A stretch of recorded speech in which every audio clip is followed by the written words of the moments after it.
शिवा, बेटा शिवा, शिवा क्या सोच रहा है बेटा? चल खाना खा ले।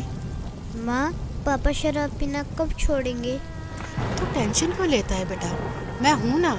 लगता है मुझे पढ़ाई छोड़नी पड़ेगी। क्यों, क्या हुआ? हुआ क्या माँ, स्कूल की फीस कभी टाइम पर पहुँचती नहीं। इस बात के लिए मुझे टीचर की भी सुननी पड़ती है। मेरे सारे दोस्त ऐसे देखते हैं जैसे मैं एक भिखारी हूँ। शराब हमारे पापा पीते हैं और लोग हमें बुरी नज़र से देखते हैं। हमारी कहीं कोई इज्जत नहीं है माँ। ऐसे क्यों कहता है पगले? पापा को समझाएंगे, तू चिंता मत कर। माँ, आज मैम ने बोला है 2 दिन के अंदर अगर मेरी फीस जमा नहीं हुई ना तो मैम ना क्लास में बैठने देंगी और ना एग्ज़ाम में। आप मेरी फीस जमा करवा दो ना। हाँ हाँ मेरी बच्ची, सब हो जाएगा। कल करती हूँ कहीं से पैसे का इंतजाम। माँ, आपको तो बुखार है। अरे कुछ नहीं, वो खाना बनाया था ना तो आग की तपन से शरीर गर्म हो गया है। आओ खाना खा लो।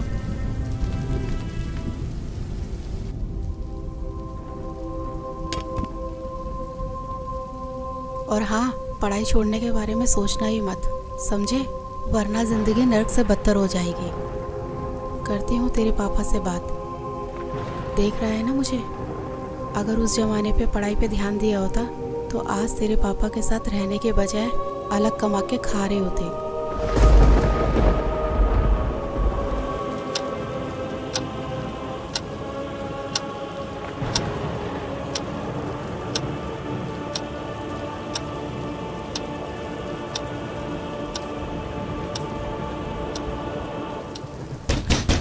खोल साले, दरवाजा खोल। खोल साले, दरवाजा खोल। अबे कहाँ मर गई साली? खोल साले। इनका तो रोज रोज का ड्रामा हो गया। आज तो दरवाजा खोलूंगी ही नहीं। खोल नहीं तो तोड़ दूंगा इसको। खोल साले, दरवाजा खोल। अबे तोड़ दूंगा इसको साली, दरवाजा खोल। कहाँ मर गई साली?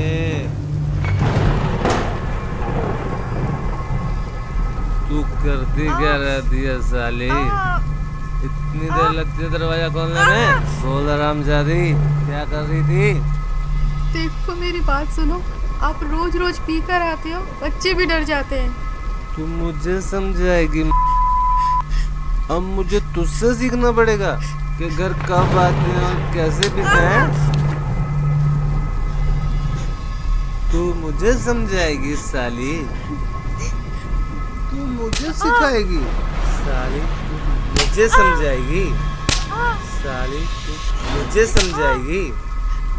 मुझे समझाएगी?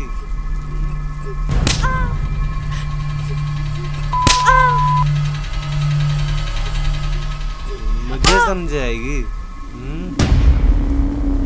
पापा मत मारो ना माँ को, पहले से बीमार है। तेरी इतनी मजाल, तू मुझे रोकेगा? हैं? देख क्या रहा है? देख क्या रहा है?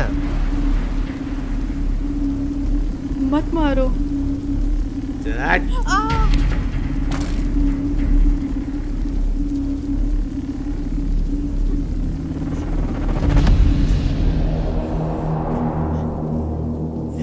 तू मुझे मारेगा साले?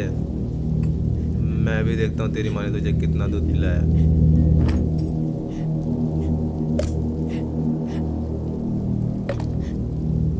आजा मार, मार साले, मार।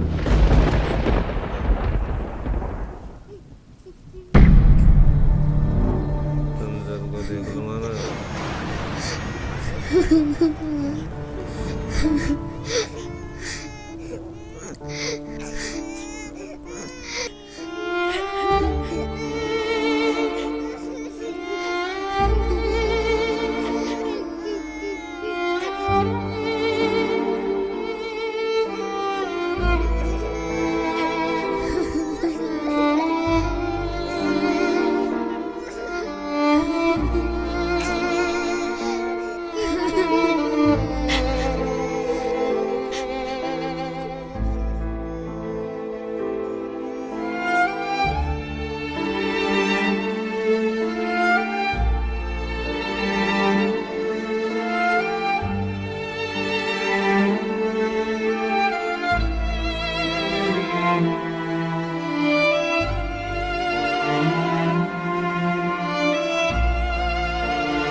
जी टिफिन।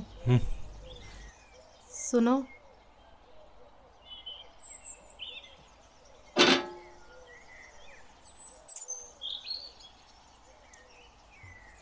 माँ, माँ, जल्दी चलो, मैं स्कूल के लिए लेट हो रही हूँ। हाँ हाँ मेरी बच्ची, बस 2 मिनट, मैं अभी तैयार होके आती हूँ।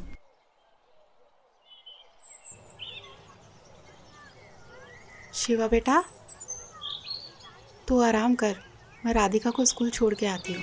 ठीक है माँ।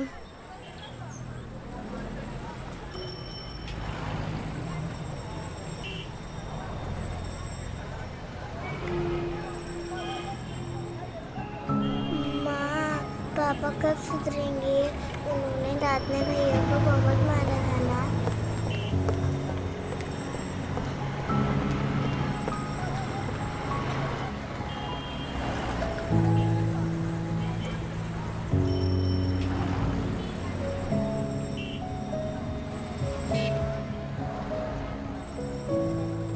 हे भगवान, कब तक इन बच्चों को दिलासा दूँ?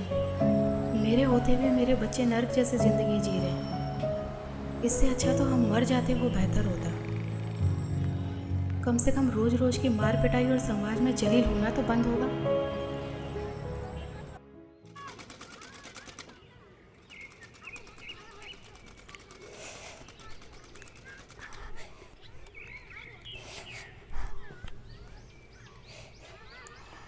अरे मैं बोल रही थी ना कि मैं लगा देती हूँ।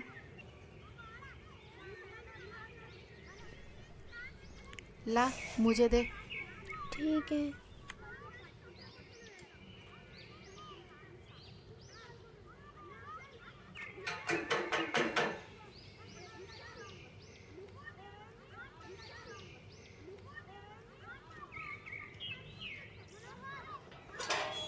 अरे नीलम दीदी, आइए आइए। और पुष्पा बहन, ठीक हो आप? बस दीदी, कट ही रही है। अच्छा, सूट सिल दिया मेरा? बस दीदी, वो आप ही का सूट सिल रही थी। अरे शिवा बेटा स्कूल नहीं गए आज? आंटी अरे वो कुछ नहीं, इसकी तबीयत खराब थी ना, तो इसलिए आज इसकी छुट्टी करा दी। अच्छा अच्छा पुष्पा, कल भाई साहब फिर शराब पी के आए थे क्या? रात को अब सबके चिल्लाने की आवाजें हमारे घर तक जा रही थी। क्या करे दीदी, पिछले जन्मों में कुछ पाप किए हुए हैं तो वो इस जन्म में भोगने ही पड़ेंगे। नहीं पुष्पा बहन, ऐसा नहीं है। मैंने आपको कितनी बार समझाया है, पूर्ण परमात्मा पाप कर्म दंड का भी नाश कर देते हैं। यहाँ तो पाप कर्म भोगते भोगते जिंदगी का ही नाश हो गया है, बस अब और नहीं। क्या मतलब? मतलब क्या है दीदी, इन्होंने सुधरना तो है नहीं, निकल जाऊंगी अपने बच्चों को लेकर, और क्या। कैसी बातें कर रही हो? ये तो समस्याओं का हल निकालने के बजाय उनसे दूर भागना हुआ। जब से इनके बिजनेस में घाटा हुआ है, इन्होंने तो घर का पूरा हुलिया ही बदल दिया है। रोज डेली शराब पी कर आते हैं और सारा गुस्सा हम पर उतारते हैं। हल निकालते निकालते मैं थक चुकी हूँ, बस अब और नहीं सह सकती। मेरे पास अब 2 ही रास्ते बचे हैं, या तो घर छोड़ के चली जाओ, नहीं तो फिर मैं आत्महत्या कर लूँ। नहीं पुष्पा, ये बिल्कुल गलत है, और आत्महत्या तो महापाप है। पुष्पा, अगर इस नरक भरी जिंदगी से निकलना चाहती हो तो उसका एक ही रास्ता है, जिसके बारे में मैं तुम्हें बार बार समझाती हूँ। तुम बस एक बार संत रामपाल जी महाराज जी से नाम दीक्षा ले लो, फिर देखना तुम्हारा जीवन कितना सुखमय हो जाएगा। एक सच्चे संत के पास हर समस्याओं का समाधान होता है। अच्छा मजाक करती हो दीदी, भला नाम दीक्षा लेने से भी इनका कुछ हो सकता है क्या? कितनी तो हमने झाड़ फूक करवा ली, कितने इनको नशा मुक्ति केंद्र में भेज लिया, और ना जाने कितनी इनको दवाइयाँ मैंने खाने में मिला कर दी, पर इनका नशा नहीं छूटा। और हाँ, आप बोल रहे हो कि गुरु बनाकर भक्ति करने से सब ठीक हो जाएगा, तो आपको बता दूं कि हमने काफ़ी गुरु बनाकर भी देखे हैं, पर इनका नशा छूटने के बजाय और बढ़ गया है, तो इन गुरुओं से भी कोई फायदा नहीं है। हाँ बिल्कुल सही कह रही हो पुष्पा बहन, लेकिन मैंने कहा ना, एक सच्चे संत से ही नाम दीक्षा लो, क्योंकि एक सच्चा संत आपके सभी दुखों को दूर कर सकता है। और संत रामपाल जी महाराज जी तो पूरे विश्व में एकमात्र ऐसे संत हैं जो शास्त्रों के अनुसार सत्य भक्ति बता रहे हैं, जिसके करने से राक्षस भी देवता बन जाते हैं। दीदी, मैं पहले से ही दुखी हूँ। मैं पैसे कहाँ से लाऊंगी गुरुओं के पास जाने के लिए? और आपको तो पता ही है कि घर की हालत कैसी है और इसके पापा कितनी शराब पीते हैं।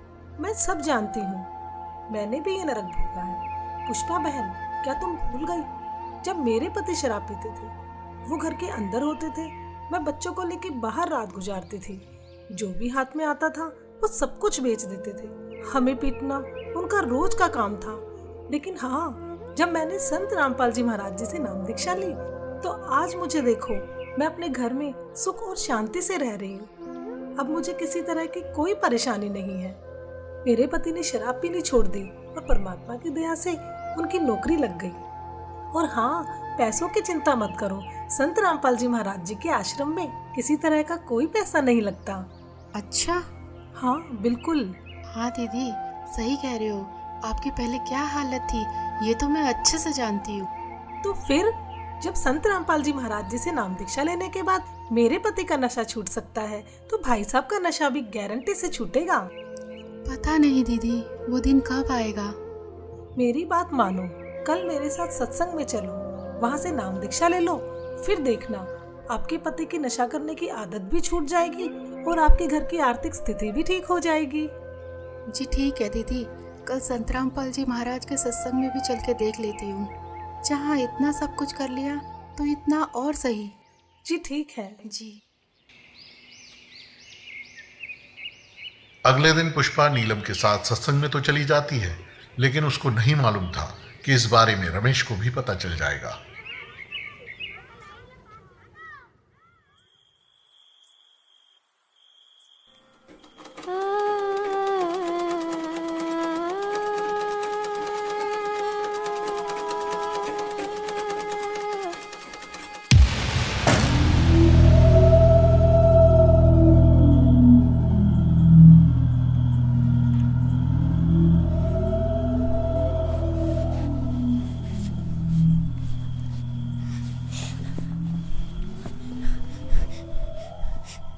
क्यों री, बहुत शौक चढ़ाते हो सत्संग में जाने का? मुझसे पूछे बगैर तेरी हिम्मत कैसे हुई घर से बाहर जाने की? हैं? कोई और जगह नहीं मिली पूरी दुनिया में?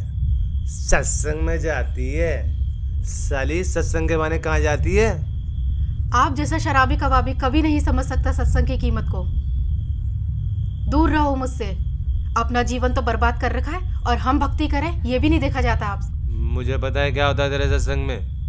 बकवास करने जाती है तू वहाँ। बस यही दिन देखने को रह गए थे, नाक कटा के रख दी तूने मेरी। और खबरदार, आज के बाद सत्संग का नाम भी लिया तो यहाँ चल खाना लगा।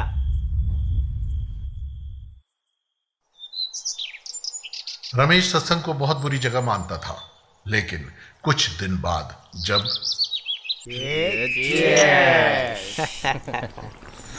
हाँ यार, छोड़ ना, क्या क्या। अबे कौन है साला? अरे दिनेश। अरे पूछ आ जाएगा कि नहीं? अरे दिनेश। हाँ सुमित। अरे क्या हाल है मेरे भाई? आज आए क्यों नहीं यार? अरे कुछ नहीं, वो बस ऐसे ही। अरे यार तेरे बगैर तो पार्टी में मजा ही नहीं आता यार। हाँ ठीक है, ये बता रमेश है वहाँ? कौन? रमेश? हाँ है ना, ये ले बात।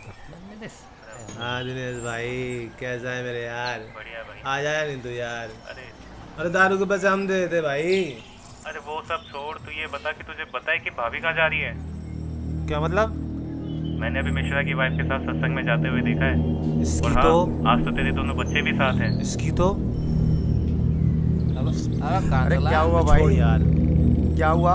अरे कुछ नहीं यार, तुम्हारी भाभी आज फिर सत्संग में जा रही है। अरे समझाने उसे, बिगड़ जाएगी वो।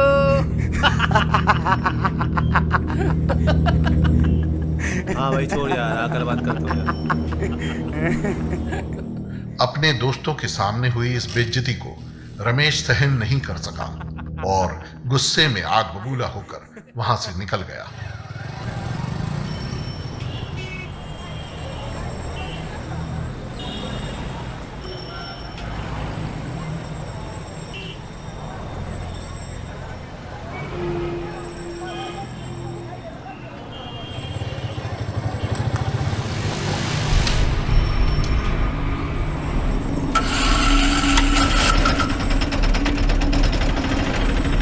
चल साली, आज तेरा सत्संग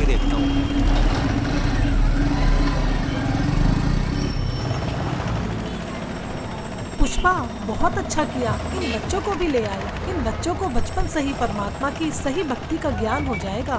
हाँ, आज छुट्टी थी ना इनकी, और इनके पापा भी सुबह सुबह कहीं अपने दोस्तों के साथ निकल गए, तो सोचा इन बच्चों को भी साथ ले चलो। बहुत अच्छा किया।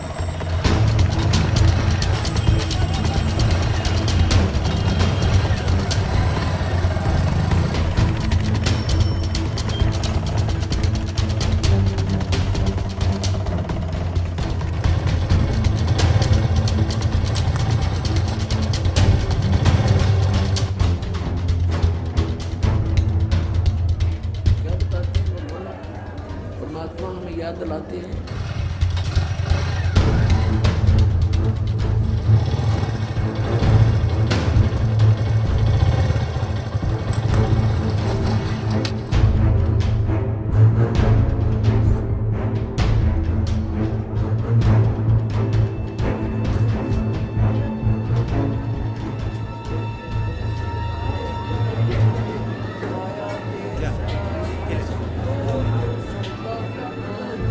तीन लोक और भवन चतुर्दशी, तीन लोक और भवन चतुर्दशी, सब जग संतान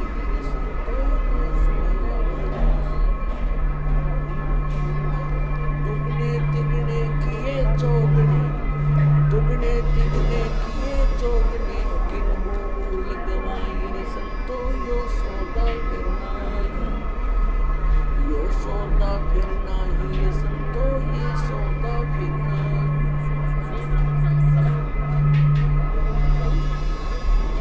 फिर क्या बताते हैं, यो दम टूटे पिंडा, सच है भगत जी, इधर नहीं जाना आपको। क्यों? क्योंकि ये बहनों का पंडाल है, आप उधर बैठ के भाइयों वाले पंडाल में सत्संग सुन लीजिए। उस दरगाह में मार पड़ेगी, उस दरगाह में मार। आश्रम में सभी को सत्संग सुनते हुए देखकर रमेश भी उन्हीं के बीच शांति से बैठ जाता है। मदरा पीवे कड़वा पानी, 17 जन्म समान के जानी। ओए, एक बार शराब पीता है तो 17 जन्म कंटिन्यू कुत्ते की योनि में जाओगा वो, एक बार। और जिसने बोतल की बोतल खाली कर रखी है उसका तो पता नहीं 1000 जन्म हो गएगा, 2000 जन्म कुत्ते के, और कुत्ते का जन्म तो एक कब तेरा। अब तो अफलातून पी के घुटी ला के शराब की और टिट्टी पाक जाए, और पत्नी रोवा खड़ी खड़ी कि ये रोटी खा ले ना मरेगा। वह थाली लेकर जाएगी, रोटी खा लो, और वो मारेगा ठोकर, दूर आ जा। वो पड़ेगी सारा दूर जाके पड़ेगा भोजन, और फिर उस दुष्ट आत्मा के साथ क्या होगा, कुत्ता बन के क्या खाएगा। जब तो ठोकर मारा था थालियों के, कुत्ता बनेगा, और फिर भूख लगेगी, सारी रात भौंकेगा, गली में पड़ेगा गर्मी सर्दी में। सुबह उठते ही कहाँ जाता है कुत्ता, रसोई में। मैं कहा उसने भोजन की, ऐसे ऐसे कर कर सीधा जाएगा जैसे कोई टोकनी है कोई नहीं, कि भूख लग रही डट्टा जाना। अब वहाँ रसोई में अब कौन पढ़ दे उसको, मूर्ख को। कोई देख लेगा घर का सदस्य, पहले उसको करेगा तो, पर वो कानों पर घटाड़ा करे, भूख लग रही जोर की, सीधा ही चल पड़ता है वो। फिर उठा कर लठ उसके कड़े में ठोकेगा कमर में, फिर ट्या ट्या ट्या करता जाएगा गली में। फिर कुछ देर के बाद कुछ भूल सी पड़ेगी डंडे की, फिर सोचेगा भूख तक वो अंदर है ही, फिर दूसरे मकान की तरफ चलेगा। वहाँ उसके भाग और दुर्भाग्य, उसने कोई टूक मिला या लठ मिला या जूत मिला। जब वहाँ भी उसकी सेवा लठ से होगी तो फिर वो प्रयत्न छोड़ देता उस दिन का, फिर वो बाहर भागता जंगल की तरफ। वहाँ क्या खाता है, टट्टी खा के आता है। अर्ध पी के शराब मारा था ठोकर। तो ये कर्म याद दिलाए जाते हैं। ये किसी डोम बाट के गीत नहीं भाई, भगवान की बताई हुई गाथा, और जिन महापुरुषों ने इसका लाभ उठाया वो आपके प्रत्यक्ष कर दिया, और दास ने इसका अनुभव हुआ, और आप भी पार हो गए। इस ज्ञान को जितना फैलाओगे आपको उतना ही पुण्य मिलेगा, ये सत्कर्म मान लेना। सभी आपके भाई बहन हैं, भटक रहे हैं, प्यार से समझाना, क्योंकि प्यार से मानेंगे एक बार तो सबको रिएक्शन होगा ही होगा, क्योंकि काल बैठा है। ये बानी सुना दो, उनको कोई चिप दे दो, वो सुनते रहेंगे, काल भाग जाएगा, फिर वो अपने आप यहाँ आएंगे। आपके भाई बहन विश्व के प्राणी सब एक परमात्मा के बच्चे, ये ध्यान रखना।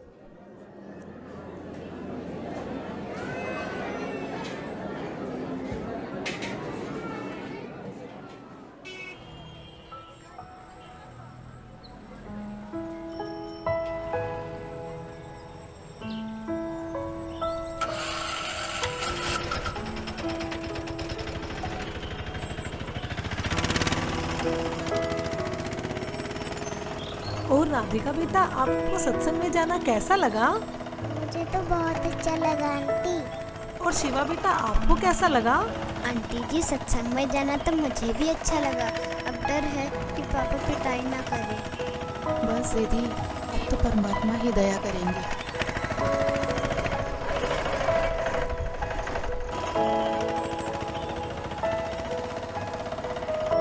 अच्छा पुष्पा, चिंता मत करना। सत साहेब जी। अच्छा बच्चों, सत साहेब।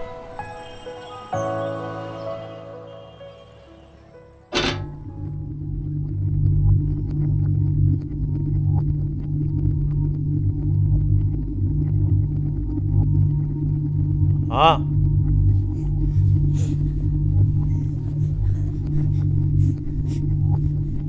कहाँ गए थे तुम? जी वो यहीं बस वो चुप कर। कहाँ लगा? पता नहीं कहाँ घूमती रहती है। जी ठीक है, लगाती हूँ।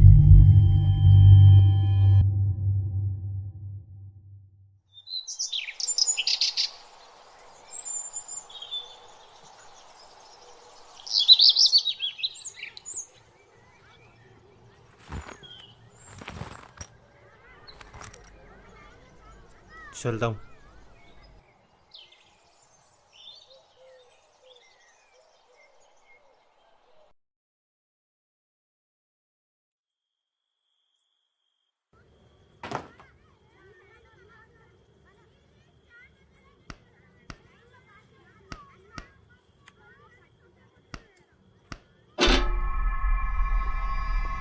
माँ,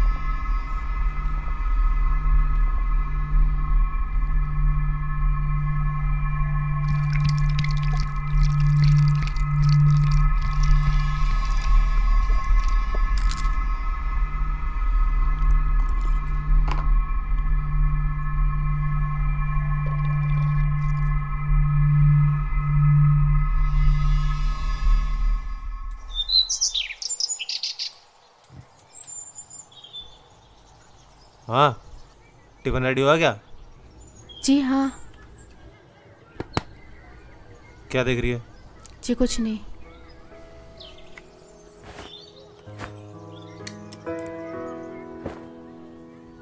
बच्चों की फीस जमा कराई क्या? जी नहीं, वो अभी नहीं। ये ले पैसे, बच्चों की फीस जमा करा दियो।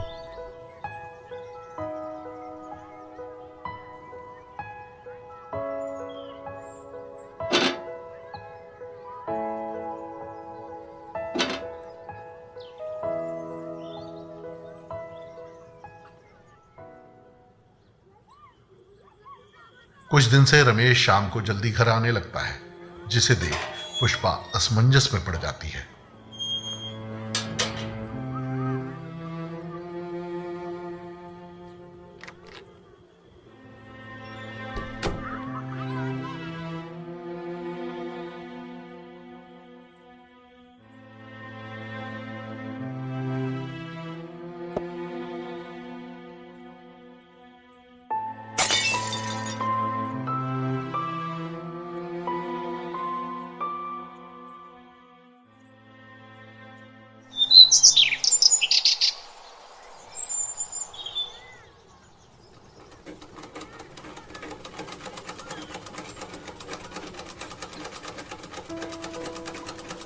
माँ, पापा आजकल दारू घर पर लाकर क्यों पीने लगे? पहले तो बाहर से पीकर आते थे। अरे सही तो है, पहले बाहर से पी के आते थे तो कभी किसी के साथ लड़ाई झगड़ा कराते, कभी किसी के साथ। अब ये तो है कि घर पर ही लाकर पीते हैं और बाहर वालों की भी नहीं सुननी पड़ेगी हमें। हाँ माँ, आजकल उनके स्वभाव में भी बहुत बदलाव आ गया है।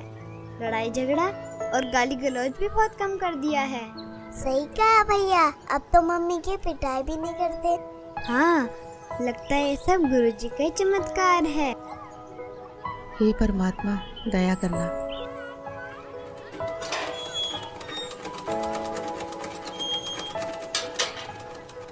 अरे नीलम दीदी, आइए आइए। और पुष्पा कैसी हो? बस दीदी, मालिक की दया है। अच्छा पुष्पा, मैं ये बताने आई थी, कल सत्संग है आश्रम में, क्या आप चलोगे? नहीं दीदी, कल तो इनके पापा की छुट्टी है तो नहीं हो पाएगा। कोई नहीं।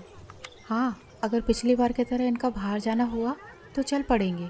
जी मालिक ही दया करेंगे। अच्छा बहन, चलती हूँ। सत साहेब। सत साहेब।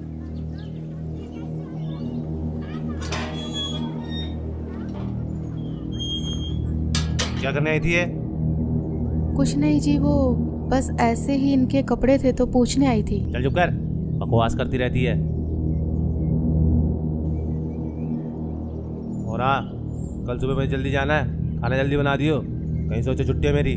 जी ठीक है। रमेश की इस बात को सुनकर पुष्पा खुश हो जाती है कि ये सुबह जल्दी निकल जाएंगे तो मैं सत्संग में जा पाऊंगी।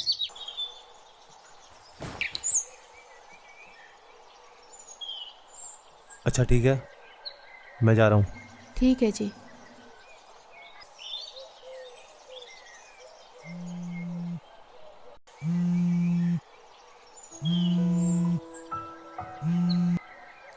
हाँ नीलम दीदी। जी दीदी। हाँ दीदी, मैं 5 मिनट में तैयार होके आती हूँ। जी जी जी जी। माँ, हमें भी ले चलो ना सत्संग में। हाँ माँ, हाँ बहुत अच्छा लगता है। ठीक है मेरे बच्चों, तुम्हें भी लेके चलती हूँ, चलो।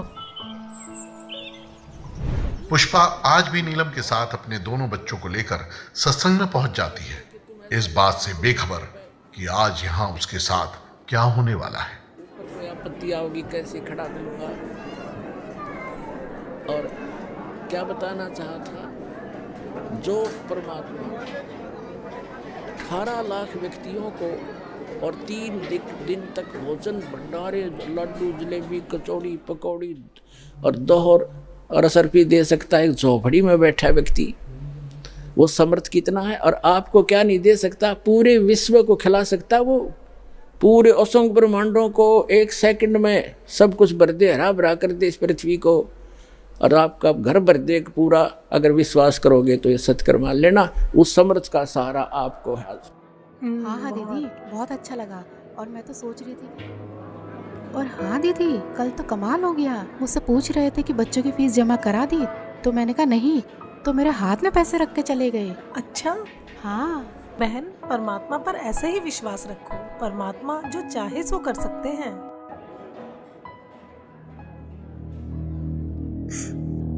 पापा, पापा, माँ, हाँ बेटा। पापा। अरे पुष्पा जाओ। नहीं दीदी, मैं नहीं जा रही। जाओ जाओ। ठीक है, जाती हूँ।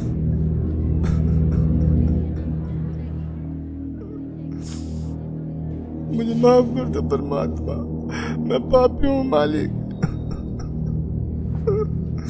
क्या हुआ जी? मुझे माफ कर दो पुष्पा, मुझसे बहुत बड़ी गलती हो गई। मुझे नहीं पता था मैं क्या कर रहा हूँ, लेकिन आज ये सत्संग सुन के मेरी अंतरात्मा जाग उठी है। मुझे गिलानी हो रही है अपने कुकर्मों में। मुझे माफ कर दो पुष्पा। कोई मुझे नहीं, माफ कर आप दो। रोइए मत।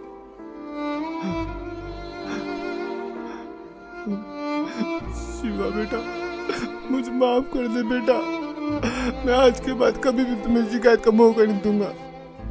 राधिका बेटी, तेरे पापा सुधर गए बेटा, मैं प्रॉमिस करता हूँ मैं शराब को कभी हाथ भी नहीं लगाऊंगा। मुझे माफ कर दो बच्चों। नीलम बहन जी, आपका बहुत बहुत शुक्रिया जो आपने मेरे पूरे परिवार को यहाँ का रास्ता दिखाया। कोई बात नहीं रमेश भैया, लेकिन एक बात बताओ, आपको ये ज्ञान कैसे समझ आया? पिछली बार जब आप पुष्पा और दोनों बच्चों को यहाँ पर लेकर आए थे ना, तब मैं यहाँ आया था। उस दिन मैं आप लोगों के पीछे पीछे यहाँ तक आया था, ये सोच के कि यहाँ कुछ गलत काम होते होंगे तो इन लोगों को रंगे हाथ पकड़ूंगा। लेकिन मैं गलत था, क्योंकि सत्संग में जो बातें बताई गई उसे सुनकर तो मेरा दिमाग ही घूम गया, जिसके बाद मैं किसी को बगैर बताए यहाँ से निकल गया और आश्रम से जीने की राह पुस्तक भी ले गया। बस इस ज्ञान को मैं अच्छे से समझना चाह रहा था कि आखिर सच्चाई क्या है। मैंने घर जाते बुक को पढ़ना शुरू किया और टीवी पर जो संत रामपाल जी महाराज जी का सत्संग आता है उसे सुनने लगा। मैं ये बिल्कुल भी नहीं चाहता था कि पुष्पा और दोनों बच्चों को ये पता चले कि मैं संत रामपाल जी महाराज जी का सत्संग सुनता हूँ। मानो एक रूटीन सा बन गया हो कि शाम को घर आकर दारू पीता था और सामने सत्संग भी चला देता था। जीवन वो कोढ़ से दुख होता हो, कुष्ठ से, इतना कष्ट आपको माँ के गर्भ में उस पीरियड में हो जाता है। तो उस समय ये परमात्मा से बार बार प्रार्थना करता है, हे प्रभु, हे मालिक, एक बार इस नरक से निकाल दो। वहाँ इसको याद भी होता है कि तू ये कष्ट किस लिए भोग रहा है। उसको याद होता है उसमें कि मैंने पहले बहुत से मनुष्य जन्म प्राप्त किए, साधना की नहीं, और जिस कारण से 84 लाख योनियां भी भोगी, कुत्ते गधे सुअर के जीवन उसको खूब याद आते हैं। फिल्म चलती रहती है उसकी। तो फिर ये कहता, भगवान एक बार इस नरक से निकाल दो, सदा आपको याद करूँगा, परम संत की खोज करूँगा जैसा कि आपने बता रखा है, और सत साधना करूँगा भगवान, केवल अपने पेट के लिए कार्य भी करूँगा लेकिन आपकी याद नहीं भूलूंगा। अब परमात्मा कहते हैं बाहर आ जाता है प्राणी और आते ही सबसे पहले भगवान भूलता है, बाकी सारी बकवाद याद कर लेता है। शराब पीनी, मांस खानी, सिनेमा देखना और 36 फंड, बड़ी कोठी कार बनानी। तो कहते भगवान बोल कर सब कुछ याद कर लेता है ये। फिर परमात्मा ही याद दिलाने आते हैं उसको। सत्संग सुनते सुनते मुझे कुछ ज्ञान भी होने लगा और दारू से तो मुझे नफरत सी हो गई थी।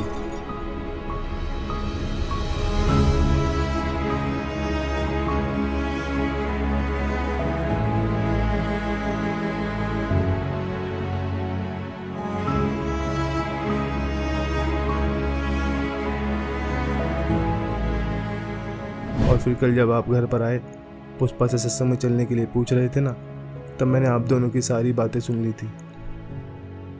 मैं बिल्कुल भी नहीं चाहता था कि पुष्पा और दोनों बच्चे मेरी वजह से सत्संग में ना जा पाए, इसलिए मैंने पुष्पा से झूठ बोला कि मुझे सुबह कहीं बाहर जाना है। फिर मेरे मन में भी आया कि क्यों ना मैं भी आज सत्संग में चलूं, तो आज मैं भी सत्संग में आ गया।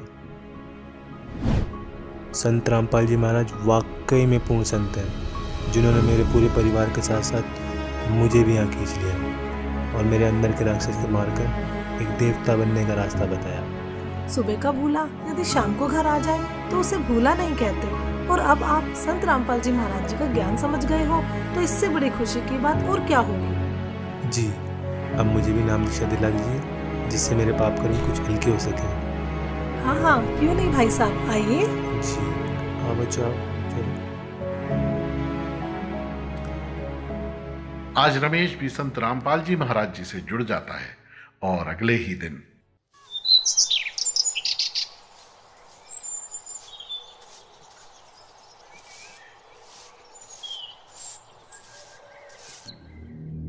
ये क्या कर रहे हो आप? कल तो आप कह रहे थे कि आज के बाद शराब नहीं पीऊंगा।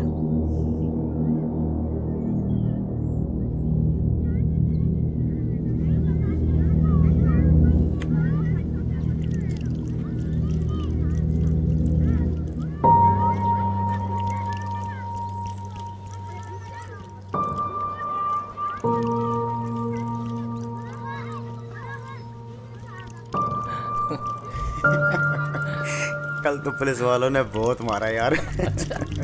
अबे देख देख। अबे रमेश, ये क्या कर रहा है यार तू? पागल हो गया क्या? क्यों? अबे इतनी महंगी दारू तू नाली में गिरा रहा है। भाई मैं पागल हुआ नहीं हूँ, पागल था, लेकिन अब मैंने संत रामपाल जी महाराज जी से नाम उपदेश ले लिया है। और मुझे अब ये ज्ञान भी हो गया है कि इसे पीने के बाद कितना पाप लगता है। सोचो एक आकर बिल्ली आज को चली। हाँ यही समझ लो। अबे तो गिराने से क्या फायदा, हमें दे दे। भाई जब मुझे ज्ञान नहीं था ना तब तक मैंने तुम्हें खूब पिलाई, लेकिन अब मुझे ये भी पता चल गया है कि ये चीज़ मैं किसी को पीने के लिए भी दूंगा ना तो भी मैं पाप का भागी बनूंगा। तो ये जहर मैं अब किसी को भी नहीं दे सकता। चल यार, ये तो बाबा बन गया है। अंकल जी यही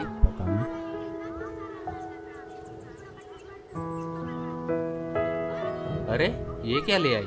ये हमारे गुरुजी संत रामपाल जी महाराज की पुस्तक। जीने की राह? हाँ अंकल जी, जीने की राह, जिसे पढ़ने के बाद लाखों लोगों ने भी नशा छोड़ा है। तो आप भी पढ़िए।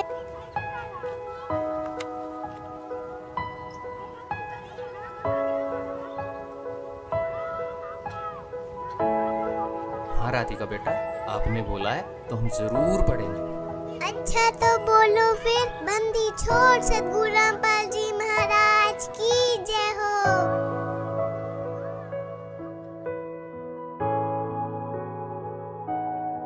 तो दोस्तों आपने देखा आखिर किस प्रकार रमेश का नशा छूट जाता है।